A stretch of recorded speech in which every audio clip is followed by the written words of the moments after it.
La Up, c'est la petite citadine de Volkswagen, c'est le plus petit modèle de la gamme Volkswagen. Toute petite soit-elle, elle existe dans une version sportive, entre guillemets, avec l'appellation GTI, rien que ça, en référence à la Golf GTI de première génération, celle de 1976. Et pour cause, la Golf GTI première génération faisait 110 chevaux, celle-là fait 115 chevaux, ici obtenue à partir d'un 1 litre 3 cylindres essence turbo.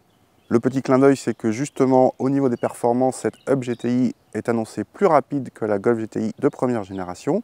Cette Up GTI, elle se reconnaît avec plusieurs détails autour de la voiture, dont la bande noire, le logo, la barrette rouge sur la calandre.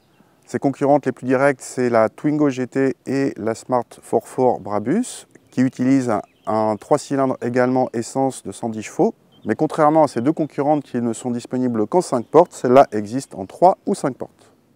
À l'intérieur, on retrouve également un clin d'œil avec la fameuse sellerie Clark à carreaux typique des premières Golf GTI. On a droit à quelques logos GTI sur le volant ou le pommeau de levier de vitesse, où on remarque au passage que la boîte est à 6 rapports, rare dans la catégorie. Pour le reste, l'intérieur est celui des autres Up, avec des plastiques durs comme sur toutes les concurrentes, et la possibilité de jumeler un smartphone via une application dédiée pour le transformer en ordinateur de bord de la voiture. À l'arrière, pas de miracle, la place est comptée aux jambes, les vitres arrière restent à ouverture à compas, le coffre est identique à celui des autres Up, soit l'un des plus grands de la catégorie, et a droit à un plancher modulable en hauteur.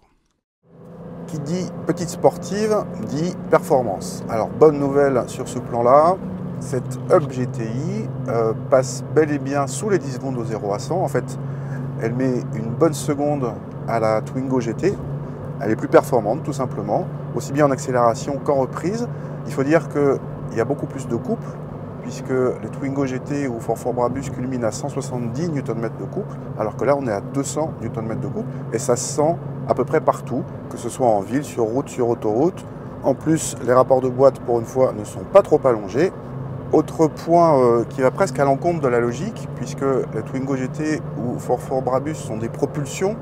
Ici, au contraire, c'est une traction, et on a un arrière qui participe pas mal lors de la mise en appui, ce qui fait que paradoxalement, cette Up GTI, elle est plus agréable à conduire pour la partie châssis que les Twingo GT ou autres.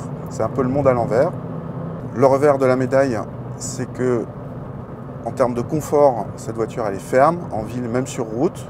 Et il est vrai que sur ce point, de toute façon, la Twingo GT ou la 44 Brabus ne font guère mieux. En consommation, la Up GTI se montre plus sobre que la Twingo GT selon nos mesures. Elle se montre également un peu moins chère, mais la française est mieux équipée, notamment avec un GPS de série. Cette dernière offre également le choix d'une boîte EDC ou boîte manuelle, alors que la Up GTI n'a pas droit à la boîte DSG pour l'instant. En revanche, elle est encore moins chère en version 3 portes, qui permet de baisser le prix de 500 € pour descendre à moins de 17 000 €.